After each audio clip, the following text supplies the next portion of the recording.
Hello there! Today let's take a look at light machine gun MG42 that you can actually fire from the hip. Beth made some interesting adjustments by giving it receivers to chamber .45 and 5.56mm calibers. And basically here they are. We have a huge jump in DPS for using ultra-sight ammo, but I have this type of receiver only for .308. If you check .45, here we get the highest fire rate possible, meaning more crits can be spit. But ultra-sight version for this caliber will be even nastier towards our enemies. So we have different damage, different fire rate, different range, this for all receivers, plus AP cost, and Vlad's accuracy is different for ultra-sight receivers. Today we're gonna try Vlad's crit gameplay, cause free aim is not viable for LMG. It is really bad, like WTF is wrong with devs bad. Yeah, plus nerfing range is a very stupid decision that has a huge impact on Vlad's probabilities and damage outcome. Dear Bethesda, please reverse this crap. Speaking of buffs, let's just use Vlad soup for critical damage and Chalice feet for extra luck, cause we're gonna need it. Basically here's my perk loadout. New heavy gunner perks are not super effective for low ammo capacity weapons, and yeah, 75 rounds per snail drum falls under this category. I go Fury, I go with Onslaught and Crippling Magics, and we need to deal every second shot critical. By the way, Beth nerfed auto-aim mechanic, so there is no 33 luck plus savvy to make it happen, but we have a solution anyways. First let me show you my legendary perks, so you have like a full picture. And here they are. Well, I guess I have this setup since forever. Today I use Vulcan Power Armor with extra luck and limit breaking on 4 pieces in order to make every second shot critical. Some numbers we got on my last stream, other from a comment section. Speaking of normal mods, well, we can mention G-Bomb Bracers, which kind of works well with all receivers if you reject using auto-aim. It's been nerfed, but not that much, still quite usable. By the way, I forgot to mention that today we go bloody to enjoy Nerd Rage. Well, actually it's highly requested in our case. And to make it super easy for us, we have another pair of imported mods. Here I'm talking about Rejuvenators and of course Overeaters.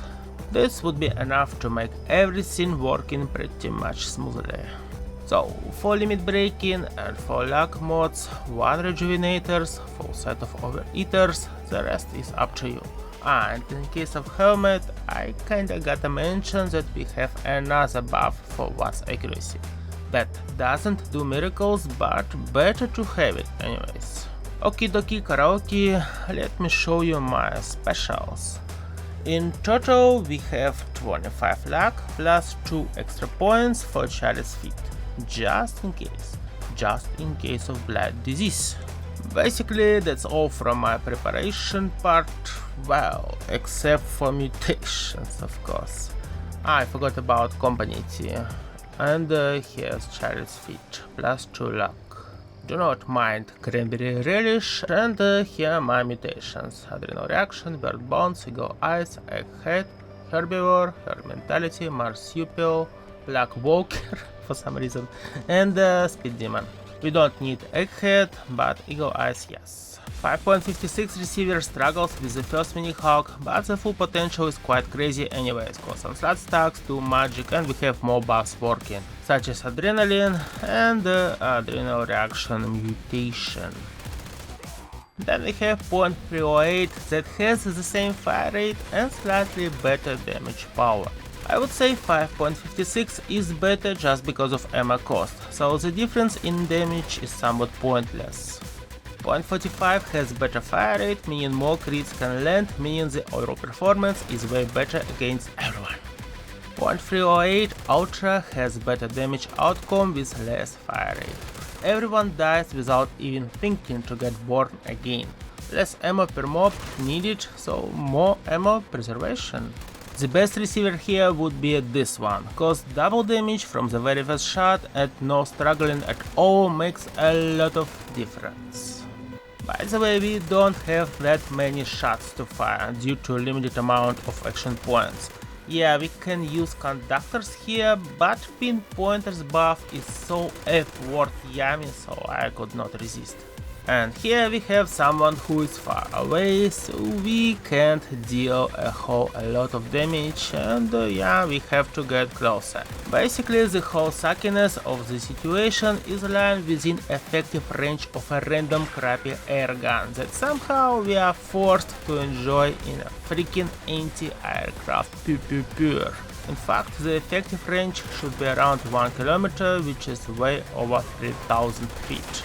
Of course, historically MG42 has never been chambered with .45 caliber, but it is the game we play, can be some combat balancing thingies. But effective range of an airgun just makes no sense, like WTF is that. Well, obviously in this case we'd better use ultra-sight version of the weapon, which is way stronger and has a bonus against scorching mafia dudes. Let's even witness how OP it is. So, as someone who wants to enjoy playing this game, I'd recommend to give us our range back and maybe even make it somewhat close to reality, cause you just can't F up the history like that. Additionally, LMG needs a better base damage buff, and we need just one receiver for ultra sight and normal versions of ammunition. And better give us different types of the same ammo.